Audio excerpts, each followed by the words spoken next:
আমি এখানে ভিক্ষা করতে আসি নাই, আমি এখানে টাকা তুলতে আসছি। তোর মতো ফকিন্নি রাখবে এই ব্যাংকে টাকা? তুই জানোস এই ব্যাংকে টাকা রাখতে হলে মিনিমাম 1 কোটি টাকার মতো টাকা রাখতে হয়। নোংরা ময়লা ছেঁড়া জামা কাপড় পরে থাকা সেই ছেলে প্রিমিস এখন 500 কোটি টাকার মালিক। কলেজে যে ছেলেটাকে সবাই গরিব ফকিন্নি বলে অপমান করত, সেই ছেলের আসল পরিচয় জানলে কি হবে কলেজের ছেলে মেয়েদের? চৌধুরী পরিবারের ছোট ছেলে প্রিমিস তাদের পরিবারের গরিবী পরীক্ষায় পাশ করে এখন তার অ্যাকাউন্টে 500 কোটি টাকা পায়। আর সেই টাকাগুলো জমা ছিল ঢাকা শহরের একটি নামি দামি ব্যাংকে, যেখানে শুধু বড় লোকেরাই টাকা জমা রাখতে পারত। প্রিমিস যখন তার টাকা তুলতে ওই ব্যাংকে ঢুকতে যাবে, ঠিক সেই সময় একটা মেয়ের সাথে ধাক্কা খায়। আর ঠিক তখনই সরি ম্যাম, আমি আসলে দেখি নাই। কে তুই কানা নাকি? চোখে দেখোস না? আর ওয়েট এখানে কি করস? এইটা ব্যাংক, এখানে দান খয়রাত করা হয় না। ভিক্ষা করার জন্য রাস্তাঘাট আছে, ওইখানে যা। এই ব্যাংকের মধ্যে কি? ম্যাডাম, আপনার কোথাও ভুল হচ্ছে। আমি এখানে ভিক্ষা করতে আসি নাই, আমি এখানে টাকা তুলতে আসছি। তোর মতো ফকিন্নি রাখবে এই ব্যাংকে টাকা? তুই জানোস এই ব্যাংকে টাকা রাখতে হলে মিনিমাম 1 কোটি টাকার মতো টাকা রাখতে হয়, আর না হলে এই ব্যাংকে টাকা রাখতে পারে না।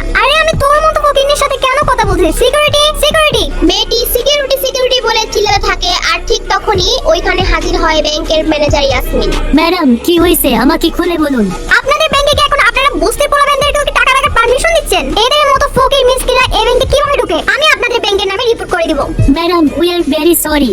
এমনটা আর হবে না ম্যাডাম, এবারের মতো কিছু মনে করেন না, আমরা বিষয়টা মাথায় রাখবো। ব্যাংকের ম্যানেজার কোনো কিছু না জিজ্ঞেস করেই মেয়েটিকে সরি বলে, কারণ মেয়েটি ছিল একটি প্রভাবশালী ব্যক্তির মেয়ে। এই ব্যাংকে তাদের অনেক লেনদেন হয়, তাই কিছু না জিজ্ঞেস করেই সে মেয়েটিকে সরি বলে এবং তাকে গাড়ি পর্যন্ত পৌঁছে দিতে চায়। আর এইদিকে প্রিমিস ঢুকে পড়ে ব্যাংকের মধ্যে। ব্যাংকে ঢুকে সে এদিক সেদিক ঘুরতে থাকে। সে আগে কখনো ব্যাংকে আসেনি, তাই সে কিছুই বুঝে উঠতে পারে না। আর এইদিকে ব্যাংকের ম্যানেজার ইয়াসমিন ব্যাংকে ঢুকে প্রিমিসকে খুঁজে থাকে তাকে বের করে দেওয়ার জন্য।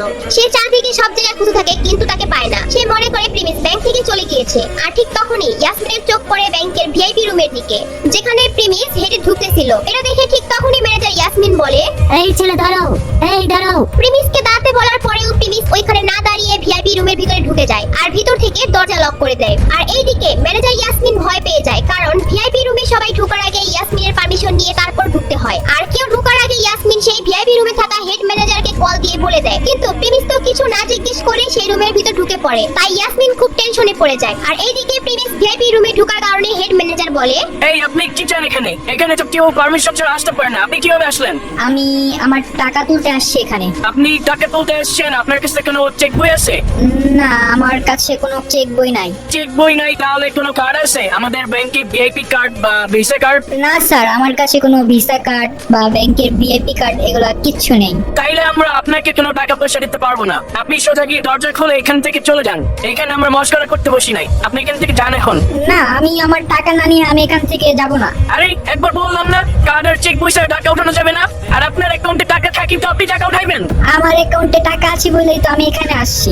দেখ ভাই, সকাল সকাল মাথাটা নষ্ট করিস না, নাইলে সিকিউরিটি গার্ডরে দিয়ে মার খেয়ে তারপর ব্যাংক থেকে বাইর করো। প্রিমিস এটা শুনে ঘাবড়িয়ে যায়। আর ওইদিকে হেড ম্যানেজার একদম রেগে যায়, কিন্তু প্রিমিস তো মিথ্যা কথা বলছিল না। প্রিমিসের কাছে কার্ড আর চেক বই ছিল না, কিন্তু তার মানে তো এই না যে প্রিমিস চৌধুরী পরিবারের ছেলে না। হেড ম্যানেজার যখনই সিকিউরিটি গার্ডকে ফোন দিয়ে যাবে, ঠিক তখনই প্রিমিসের মাথায় একটা বুদ্ধি আসে আর সে বলে, ফিঙ্গারপ্রিন্ট। ফিঙ্গারপ্রিন্ট? কিসের ফিঙ্গারপ্রিন্ট? আরে আপনি বললেন না যে কার্ড চেক বই লাগবে, আমার কাছে কার্ড নাই কিন্তু ফিঙ্গারপ্রিন্ট আছে। আর আমি জানি আপনাদের এইখানে ফিঙ্গারপ্রিন্ট দিয়ে টাকা তোলা যায়। ফিঙ্গারপ্রিন্টের কথা বলার পর প্রিমিস একটা বড় নিঃশ্বাস নেয়। আর হেড ম্যানেজার ভাবে থাকে, ফিঙ্গারপ্রিন্টের কথা ও কিভাবে জানে? তুমি তাহলে ফিঙ্গারপ্রিন্ট ইউজ করতে চাও?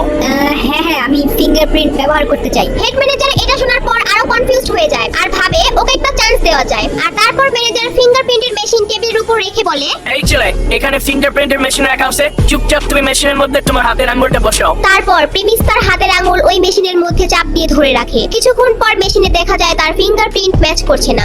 তোমার হাতের ফিঙ্গারপ্রিন্ট তো ম্যাচ করতেছে না।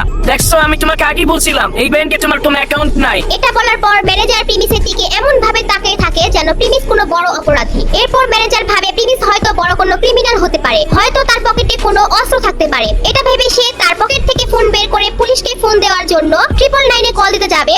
সেটা দেখে প্রিমিস একদম ঘাবড়িয়ে যায়। 500 কোটি টাকার মেসেজ দেখে খুশিতে তো ব্যাংকের মধ্যে চলে এসে পড়ে, কিন্তু সে বুঝে নাই যে সে এখানে এসে এত বড় একটা সমস্যায় ফেসে যাবে। তো তারপর কি হবে? প্রিমিস কি হেড ম্যানেজারকে পুলিশকে ফোন দেওয়া থেকে থামাতে পারবে? আর প্রিমিসের 500 কোটি টাকার মেসেজ যে এসেছিল ওইটা কি তাহলে ফেক ছিল?